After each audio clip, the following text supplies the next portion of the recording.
大家好，我是法沙，我现在在成都天府机场，準備去安徽淮北中院開一個傳播淫穢物品牟利罪2審的庭。我和湯律師，我們倆是其中一位當事人的辯護人。這個案子呢，在當地影響力還算是比較大，因為涉案當事人裡有在全國都非常知名的玄幻作家。而我們呢，其實上從1審就開始介入辯護了。當時是有2個判斷，第一個從實體的判斷來講，我們認為我們當事人的作品它具有很高的文學屬性和文學價值，所以呢，依照有關法律規定，它不應該被鑑定為淫穢物品。這是從實體層面的判斷，而從程序層面，是我們閱卷以後就發現本案的鑑定意見，無論是從鑑定人員的資質，還是說其他有關流程，都存在重大的問題。現在呢，1審嘛，經過爭取，在法定刑的最低，而2審的話，我們提出了上訴。我們認為呢，本案還有很大的辯護空間，因為淮北沒有機場所以我們是坐飛機到徐州的觀音機場，然後再轉動車去淮北。你今天多久起的？7點鐘啊，比我還早。对，我還收拾一下，我怕那個來不及了。你是昨天才從泰國回來？對，現在就去淮北開庭。是的，我們又開始在路上。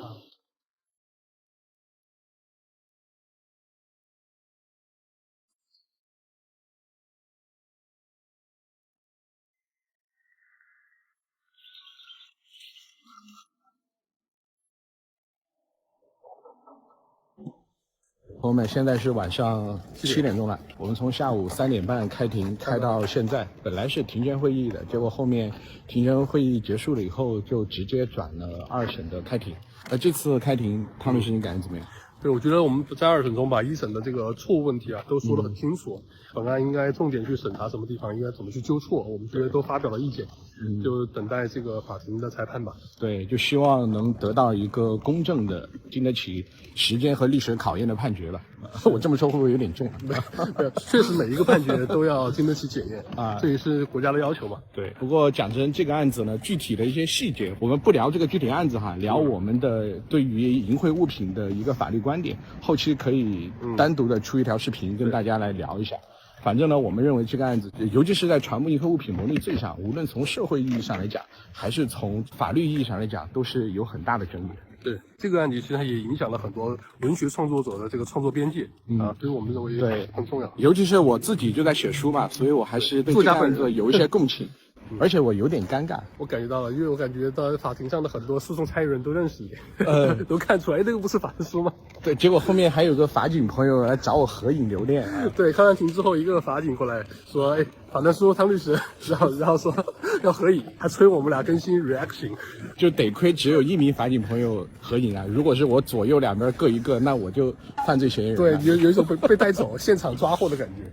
現在我已經回到了酒店，並且呢，和湯律師也算分頭行動了。他要坐今天晚上10點鐘的飛機回成都，而我呢，明天上午就要坐高鐵去北京，因為此前答應了中國政法大學要給法大的朋友們做一次職業的分享，所以呢，也非常的期待明天能和法大的朋友們見面。我再說一下這個案子吧。今天這個案子呢，其實上我們整個庭審過程當中，就2件事情進行了非常充分的討論，我們也進行了非常激烈的辯護。第一個就在於公安機關所提交的證據裡面有一個他們公安機關自己做出的關於涉案作品是淫穢物品的鑑定意見。我們從鑑定人員的資質以及鑑定機構本身的合法性，包括說從程序的各個維度，對這份鑑定意見呢進行了窮追猛打。為什麼我們要對它進行一個窮追猛打呢？因為它作為本案的核心證据，如果說推翻了这個鑑定意見，那這個案子就會對我們非常有利，對當事人也會非常的有利。